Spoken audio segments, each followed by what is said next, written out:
حضرت عبداللہ بن عباس رضی اللہ عنہما سے روایت ہے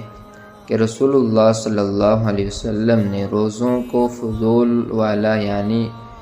فحش باتوں کے اثرات سے پاک صاف کرنے کے لیے اور مسکینوں محتاجوں کے کھانے کا بندوبست کرنے کے لیے صدقۃ الفطر واجب قرار دیا ہے۔ اس حدیث میں صدقہ فطر کی 2 حکمتوں اور اس کے 2 خاص فائدوں کی طرف اشارہ فرمایا گیا ہے۔ ایک یہ کہ مسلمانوں کے جشن و مسرت کے اس دن میں صدقہ فطر کے ذریعے محتاجوں مسکینوں کو بھی شکم سیری اور آسودگی کا انتظام ہو جائے گا،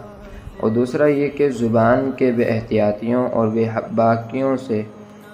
روزے پر جو برے اثرات پڑتے ہوں گے، یہ صدقہ فطر ان کا بھی کفارہ اور فدیہ ہو جائے گا۔ حضرت عبداللہ بن عمر رضی اللہ عنہما سے روایت ہے کہ رسول اللہ صلی اللہ علیہ وسلم نے مسلمانوں میں سے ہر غلام آزاد پر، ہر مرد اور عورت پر، ہر چھوٹے اور بڑے پر صدقہ فطر لازم کیا ہے، 1 صاع کھجور یا 1 صاع جو، اور حکم دیا ہے کہ صدقہ فطر نماز عید کے لیے جانے سے پہلے ادا کر دیا جائے۔